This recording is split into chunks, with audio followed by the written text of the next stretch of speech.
আসসালামু আলাইকুম। আমার ৪ জোড়া কবুতর একসাথে বাঁধে বসছে। মানে এইটা হচ্ছে আমার জন্য একটা অনেক খুশির খবর। তার কারণ এই প্রথম আমার এই ছোট্ট ঘরে ৪টা কবুতর একসাথে ডিম পেড়ে সেটা আবার বাঁধে বসছে।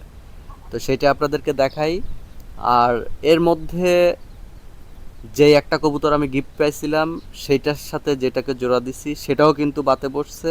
আর আমার বাড়িতে যেই বাচ্চা হয়েছিল ওই বাচ্চা থেকে বড় হওয়ার পরে যে সুন্দর কবুতর আর একটা সাদা কবুতর ছিল সেইটা জোড়া নেওয়ার পরে সেটাও কিন্তু বাতে বসছে।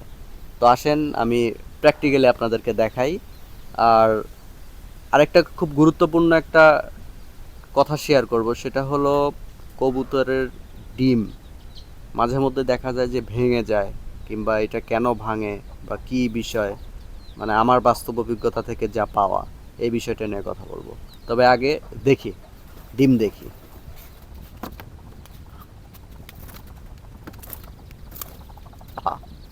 এই যে আমার এইটা গিফট পাওয়া, এটা হচ্ছে নর। এই যে দেখেন ভিতরে ডিম, এই যে দেখছেন, এই যে ডিম, এইটা গেল একটা।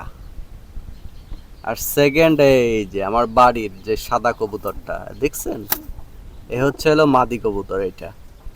আর নটা হচ্ছে ওই যে সুন্দর যেটাকে দেখিয়েছিলাম সেইটা। এই যে এর নিচেও কিন্তু এই যে দুইটা ডিম। এই গেল 2 নাম্বারটা। আর এই যে 3 নাম্বার, দেখি। ওরে বাবা, এই যে দেখেন।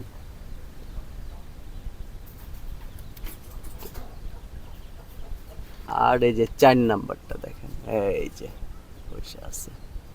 আর দেখি, এই যে 4 নাম্বারটা। বিষয়টা কিন্তু খুবই, মানে আমার জন্য খুশির সংবাদ। তার কারণ মানে এতদিনে মনে হচ্ছে না কবুতরগুলো আমার বৃদ্ধি পাচ্ছে বা কবুতরগুলো আমার বাড়তেছে। আর আরেকটা বিষয় সেটা হলো 3 নাম্বারে যেই কবুতরটা আমি দেখিয়েছি এটা একটা ডিম নিয়ে বসে আছে। এই একটা ডিম নিয়ে বসার মূল কারণ হচ্ছে এ দ্বিতীয়বার যখন ডিম পাড়ে, প্রথম ডিমটাই সে এখনো নিয়ে বসে আছে। আর পরে যেটা ডিম পাড়ে সেটা ডিম পাড়ার সাথে সাথে ডিমটা ভেঙে যায়। ভেঙে যাওয়ার পরে ওই খোসাটা নিয়ে সে যখন বাইরে ফালায় দেয় তখন আমি এটা খেয়াল করছি যে সে ডিমটা ফাটায় ফেলছে বা যে কোনো কারণবশত ভেঙে গেছে। তো আমি সাথে সাথে তখন ঘরের মধ্যে উঠে দেখি যে হ্যাঁ, ডিমটা মানে মাত্রই পাড়া, মাত্রই যে ভাঙছে এটা বোঝা যাচ্ছে। এইটার মূল কারণ হচ্ছে এদের ডিমের যেই খোসাটা সেটা হচ্ছে হলো পাতলা।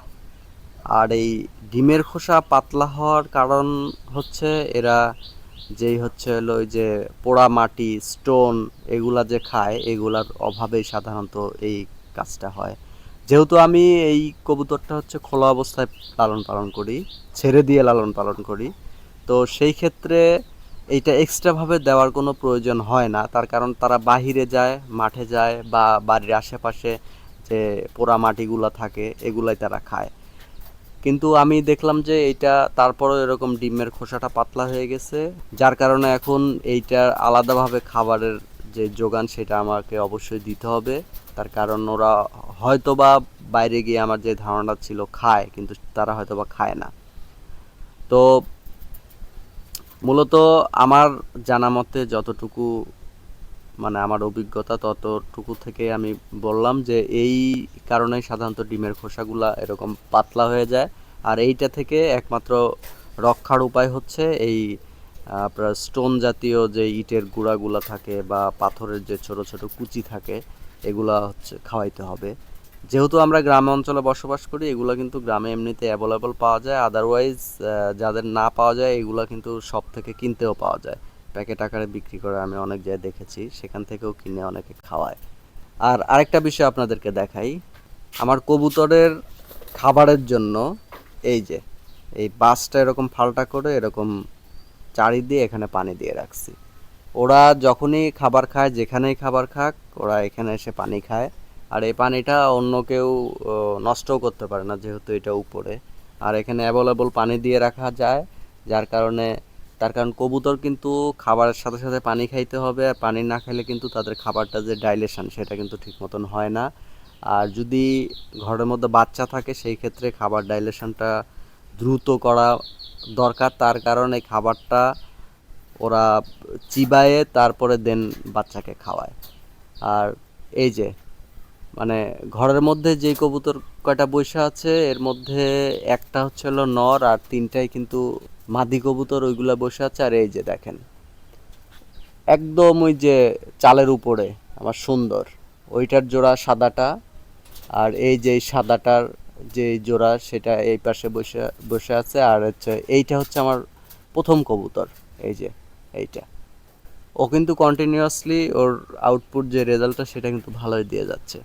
আর আমার যে একদম সাদা যে কবুতরটা আনছিলাম দেখাই, এই যে সেই দিন যে নিয়ে আসলাম, দেখেন তারা কিন্তু অনেক বড় হয়ে গেছে।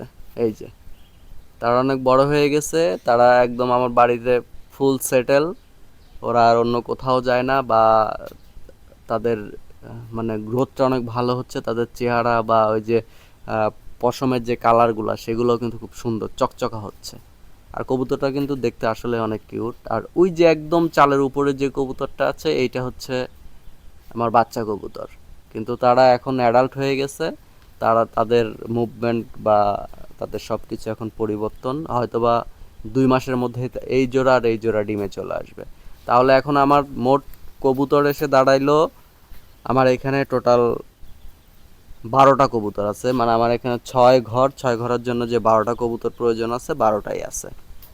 আর কবুতরকে খাবার দেই, এই যে এই গমগুলো বাজার থেকে কিনে আনা।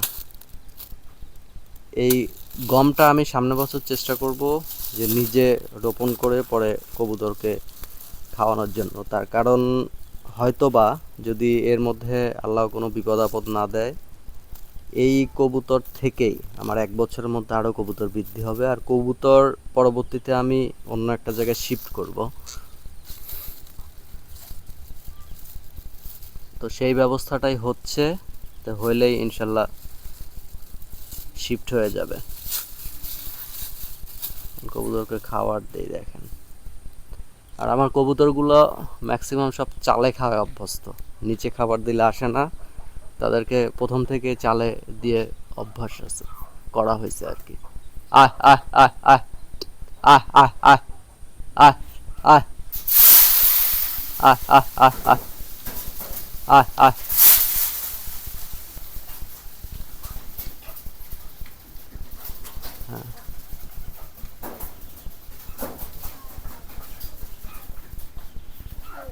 সবগুলাই চলে আসছে, একমাত্র বাতে যেগুলো, যে বাতেরটাও চলে আসছে। এখন ওখানে মোট 2টা আছে, আর বাদ বাকি সবগুলাই কিন্তু এখানে খাবার খাচ্ছে।